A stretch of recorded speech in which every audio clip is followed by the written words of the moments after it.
Hola de nuevo.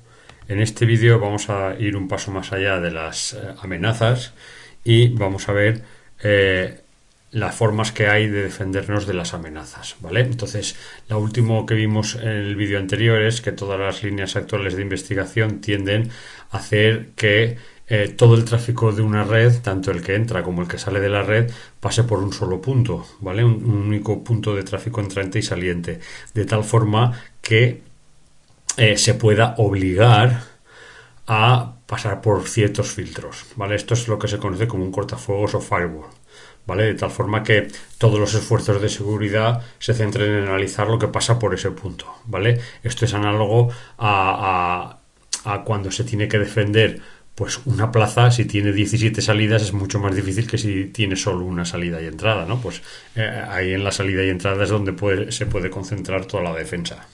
Pues esto es lo mismo, ¿vale? Entonces, ¿qué es un cortafuegos? Un cortafuegos, como dice aquí, es un dispositivo que puede ser hardware o simplemente puede ser software, ¿vale? Y la idea es situar este dispositivo entre la red de la empresa o la red que nosotros queremos defender y la red exterior, que normalmente corresponde con Internet.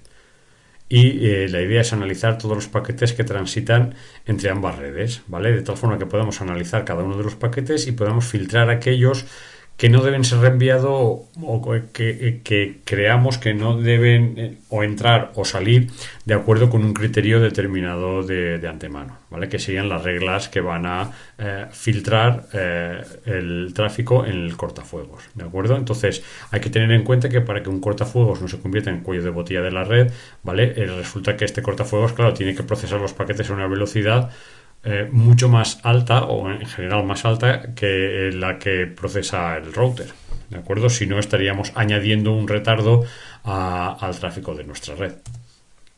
Bien, la idea es crear un perímetro de seguridad en la red que hay que proteger, ¿de acuerdo?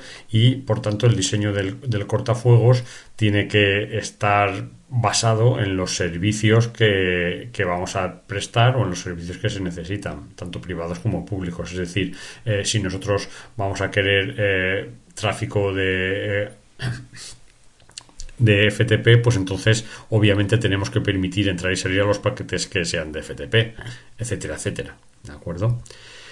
Finalmente hay que tener en cuenta que al definir un perímetro el cortafuegos también opera como Network Address Translation o también como proxy, ¿de acuerdo? Todas estas características pueden estar presentes en un cortafuegos, ¿de acuerdo?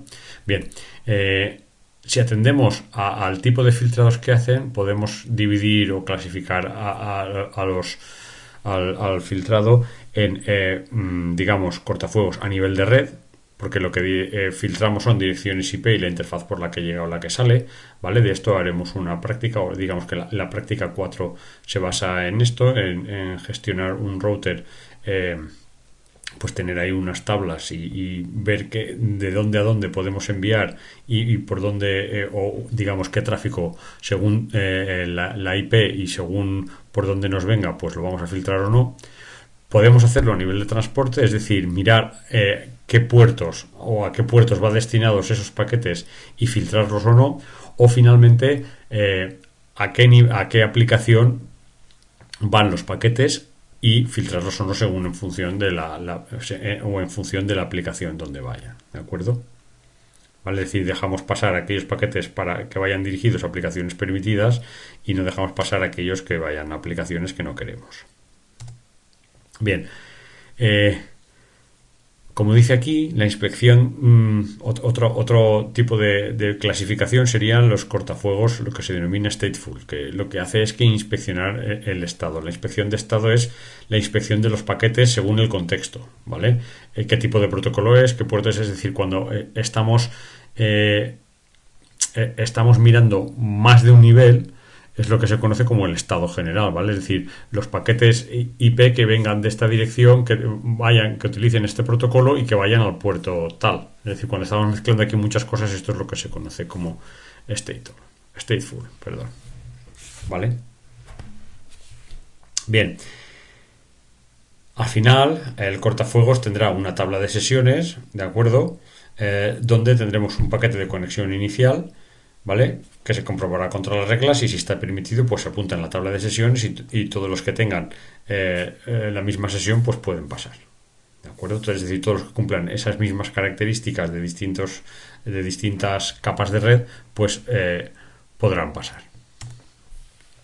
Bien, luego lo que es la configuración física de los cortafuegos, ¿de acuerdo? Es decir, la topología, la configuración topológica de los cortafuegos, ¿vale? Lo que hemos visto antes era, digamos, la configuración lógica. Esta es la configuración, digamos, física, ¿vale? Que hay tres opciones, luego veremos.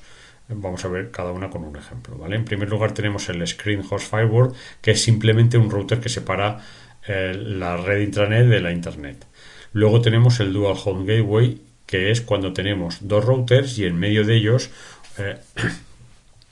tenemos un host bastión, ¿de acuerdo? Que es el que permite, o sea, tenemos una pasarela para las aplicaciones permitidas, ¿de acuerdo? Y separa intranet e internet, ¿vale? Este es lo que permite el filtrado según la aplicación. Y finalmente tenemos la zona desmilitarizada, que es la implementación más usual en redes corporativas, que consiste en dos routers que separan la red intranet e internet, y en medio de los dos routers ponemos un host bastión que va, digamos, a analizar las aplicaciones que pasan por ahí. ¿De acuerdo? Bien, aquí mostramos los ejemplos. ¿De acuerdo? En primer lugar, un screen host es un router que bloquea todo el tráfico hacia la red interna, excepto al bastión. ¿De acuerdo? Fijaos que, como dice aquí abajo, esta arquitectura permitiría mantener la conectividad transparente, ¿vale? Cuando esté justificado y, es decir, si nosotros elegimos cuáles dejamos pasar directamente y el resto del tráfico va al bastión, donde el bastión, digamos, tendrá las reglas o hará la inspección más detallada, ¿vale? Es el equivalente a un control de la Guardia Civil donde pueden pasar los coches, pero hay ciertos coches que irán marcados, ¿no? Que no irán directamente al control de la policía. Pues el control de la policía sería el equivalente al bastión. Otra alternativa es el Dual Home Gateway, que hemos explicado antes, ¿vale? Que consiste en un PC, un host con dos tarjetas de red conectadas a redes diferentes. ¿De acuerdo? Fijaros que aquí solo tenemos una separación muy fina entre la red externa y la red interna, ¿vale? Que es el bastión. En la otra teníamos un router y además el bastión. Y luego finalmente tenemos la zona desmilitarizada o Screen Subnet. ¿De acuerdo? La zona desmilitarizada es la zona de MZ, que es la que estaría entre ambos routers, ¿de acuerdo? Y entonces el tráfico sospechoso se envía hacia el hacia el bastión, y si no podría pasar directamente, ¿de acuerdo? Además hay que tener en cuenta que si el atacante, por ejemplo, puede ser también que realmente obliguemos a todo el tráfico a pasar al bastión, ¿vale? En este caso, digamos, tendríamos tres compuertas a pasar. Primero tendríamos que pasar por todas las reglas del primer router, luego tendríamos que someternos al análisis del bastión y luego finalmente al análisis del router interno de la red. ¿De acuerdo? Bien, de todas formas, a pesar de todas las topologías que podamos poner y a pesar de todos los cortafuegos con todas las reglas que queramos poner, hay que pensar siempre que siempre puede haber alguien con más imaginación que nosotros, con más sabiduría o con herramientas mejores, y a pesar de eso puede que entre en nuestra red tráfico no deseado. ¿De acuerdo? Para ello existen además otras herramientas, como son las herramientas de detección de intrusos, o IDS del inglés Intrusion Detection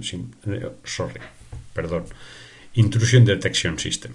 ¿De acuerdo?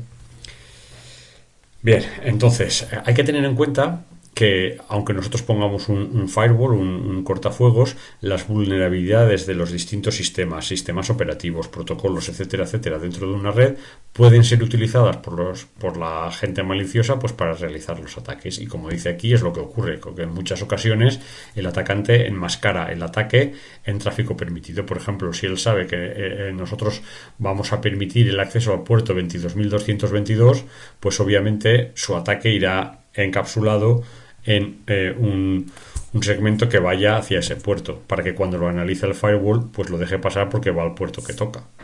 ¿De acuerdo? Entonces, hay veces que incluso con el firewall se necesita un IDS, ¿vale? Es decir, son complementarios. Lo mejor, si queremos una red segura, es tener nuestro firewall o nuestra zona desmilitarizada y además un Intrusion Detection System, ¿vale?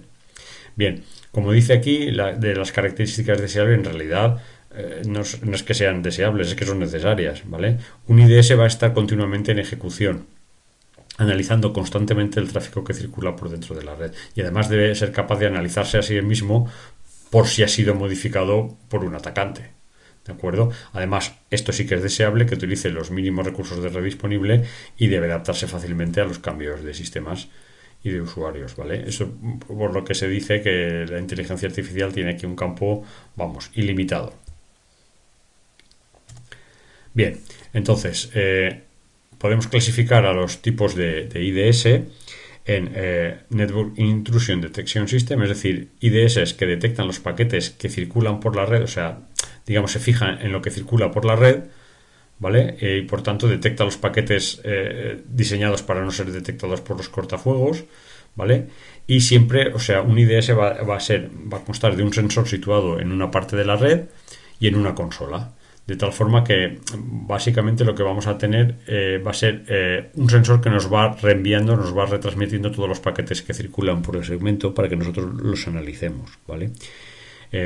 No obstante, un IDS no requiere instalar software adicional y el problema es que solo monitoriza aquellos segmentos a los que se tenga acceso. Todo lo que está más allá de un puente o más allá de un router, pues no se puede monitorizar. Y además se limita a monitorizarlo, ¿vale? Si la información está cifrada, entonces pues no se puede procesar, ¿vale?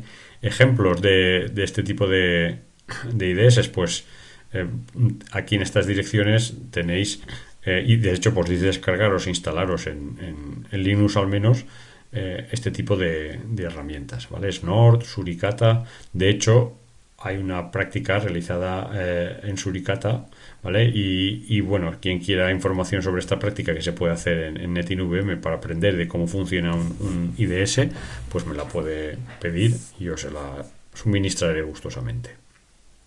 Bien, otro tipo de detección, de sistemas de detección de intrusos son los que actúan sobre el host. Esto ya, digamos, forma parte más de sistemas operativos o de la seguridad en computadores, no ya tanto sobre la red.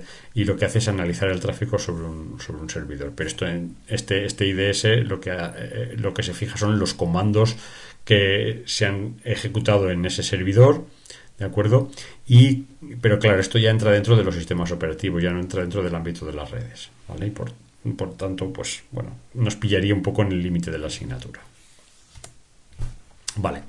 Finalmente, según los modelos de detección, podemos tener también distintos tipos de IDS, los que detectan el mal uso, es decir, analiza a ver si hay un tipo ilegal de tráfico, ¿vale? Es decir, secuencias que ya se sabe que son ataques, ¿vale? Los exploits. ¿De acuerdo? Si se sabe que primero viene un paquete a tal puerto y luego va un paquete que hace esto y luego, pues estas secuencias son las que se detectan. O también pueden basarse en la detección del uso anómalo de la red. ¿De acuerdo? Para eso hay que haber recogido estadísticas del funcionamiento normal de la red y entonces lo que hacen los IDS es detectar cuando hay diferencias estadísticas del comportamiento normal de una red. ¿Vale?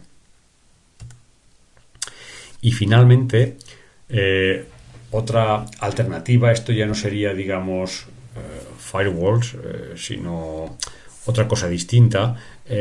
Nosotros lo que podemos hacer es decir, bueno, vale, ya que los atacantes están siempre ávidos de atacar, vale, vamos a dejar que se harten. Lo que vamos a hacer va a ser poner un router o un servidor que sabemos que no nos va a servir para nada, es decir, ponerles un cebo, lo que se conoce como el honeypot, ¿vale? O bote de miel porque es, digamos, el cebo, ¿no? La idea es aprender qué es lo que hacen los propios atacantes. Entonces lo que hacemos es dejarles servidores preparados o listos para que los saboteen, ¿vale? Y mirar qué es lo que han hecho los saboteadores, mirar cómo se han hartado, qué es lo que han querido hacer, ¿vale? Entonces, después de un ataque, pues se recompone la traza del atacante y se pasa a un análisis forense. Es decir, aquí no se actúa preventivamente, no se actúa para que no lo hagan, sino que se les deja algo que no nos importa para que lo hagan y luego el análisis forense nos va a decir qué es lo que han hecho, cómo han atacado, porque así nosotros podemos aprender qué es lo que han hecho y por tanto qué técnicas utilizan los atacantes, ¿vale? Es decir, esto es siempre un bucle infinito entre el defensor y el atacante, y como detrás de ambos lados hay siempre una inteligencia humana, pues esto no tiene fin, ¿vale? Basta que se ponga una valla para que al otro se le ocurra cómo saltarla. Y estamos así siempre jugando al ratón y al gato. ¿Vale? Bien, entonces, lo que es importante, bueno, más allá de las barreras que nosotros queramos poner, tenéis que ser conscientes si alguna vez, pues bueno, sois administradores de alguna red o gestionáis o sois jefes de algún departamento de informática, lo mínimo que se puede hacer es que el diseño de la red sea simple pero también seguro, ¿vale? Por ejemplo, una opción interesante es utilizar diferentes VLANs en función de cada tipo de tráfico. ¿De acuerdo? Como pondría aquí en esta transparencia, ¿vale? Donde pues podemos decir que los dispositivos portátiles de distintas secciones estén en distintas VLANs, etcétera, etcétera. ¿Vale? Podemos hacer también que las VLANs pueden estar separadas por un router, ¿vale? De tal forma que nosotros podamos separar, o sea, mezclemos en distintas troncales por VLANs, pues bueno, distintos tráficos, ¿vale?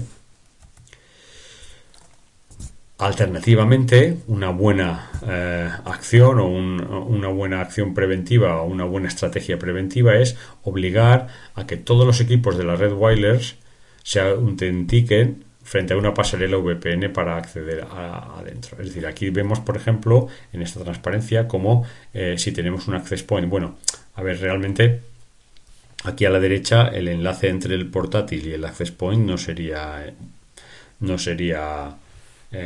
cableado, sino sería inalámbrico, ¿vale? Bien, entonces tendríamos que una vez que un portátil se une al access point, ¿de acuerdo? Este access point, si está conectado mediante un switch a un concentrador VPN, entonces nosotros podemos poner en el concentrador VPN las reglas que nosotros deseemos para autentificar a todos los usuarios que van a entrar a la red interna. ¿De acuerdo?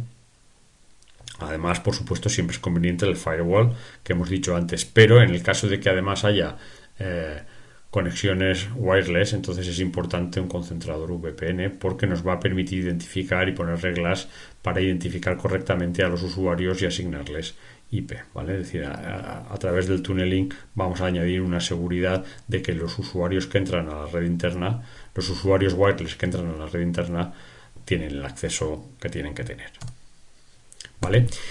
Esta transparencia nos explica cómo funciona esto de las VPNs, porque un concentrador VPN es muy importante, ¿de acuerdo?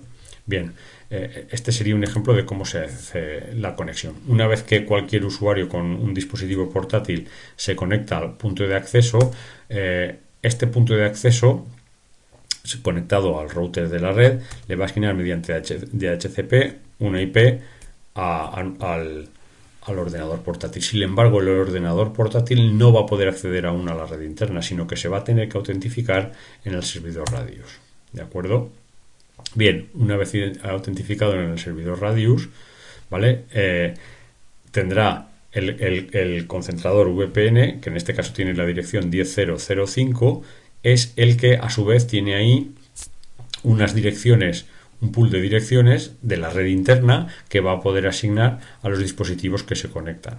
¿De acuerdo? Entonces, pero ahí va a tener que autentificarse el usuario. De tal forma que lo que hace es que se autentifica enviando un paquete, ¿vale? Y cuando la autentificación ha sido correcta, entonces el concentrador VPN le va a asignar una dirección de la red interna, ¿de acuerdo? De la red que en este caso sería la 147.156. Entonces, una vez que ya tenemos una IP de la red externa y una IP de la red interna, lo que se hace es el tunneling, que consiste en encapsular para llegar, por ejemplo, al servidor 147.156.1.1, lo que se hace es meter un paquete IP que a su vez contiene otro paquete IP encapsulado, de tal forma que las direcciones origen y destino, en este caso sería la 10.0, la exterior sería 10.0.0.100, que es la del portátil, la dirección IP externa, y iría dirigido a la dirección IP del concentrador VPN. Y encapsulado en el campo de datos vemos que tendríamos otro, a su vez, otro paquete IP. Ahí las direcciones origen y destino serían la dirección 147.156.0.1, que es la dirección interna que nos ha asignado el concentrador VPN al autentificarnos, y la dirección de destino sería pues ya el servidor interno de la red. De tal forma que se llevaría este paquete IP externo hasta el concentrador y el concentrador desencapsularía los datos y accedería al servidor. ¿De acuerdo? Bien. Aquí, por ejemplo, fijaros que este esquema de la red pues no sería muy seguro, ¿vale? ¿Por qué? Porque fijaros que aquí el Wireless Computer with VPN Client, ¿vale? Es decir, aquí el computador wireless con cliente VPN se conecta al access point y del access point va al switch y directamente ya a la red interna, ¿vale? Mientras que no pasa por el concentrador, ¿de acuerdo? Bien, este esquema sí que es mucho más seguro, puesto que, fijaros que aquí el Wireless Computer se conecta al access point, el access point está conectado a un switch y el switch al concentrador VPN. Es decir, para acceder a los servidores internos, a los servidores corporativos, lo primero que tenemos que hacer es pasar por un concentrador VPN, ¿vale? Por eso es un diseño más seguro, ¿vale? Porque separamos totalmente la red wireless de la red interna. ¿Por qué la red wireless es siempre menos segura? Porque en la red wireless puede pasar cualquiera con un dispositivo y conectarse, ¿de acuerdo? Aunque tengamos una protección, que eso lo veremos más adelante en el tema 6, ¿vale? Todo el tema de la seguridad en redes wireless es siempre menos seguro que una red cableada donde pues todos los puestos de red están identificados y están identificados seguramente todos los usuarios que hay en cada uno de los puestos de red, ¿vale? En una red wifi tú no sabes qué usuarios pasan por ahí, no sabes qué dispositivos están conectados en cada momento. ¿De acuerdo? Pues bien, esto es todo en cuanto a cortafuegos.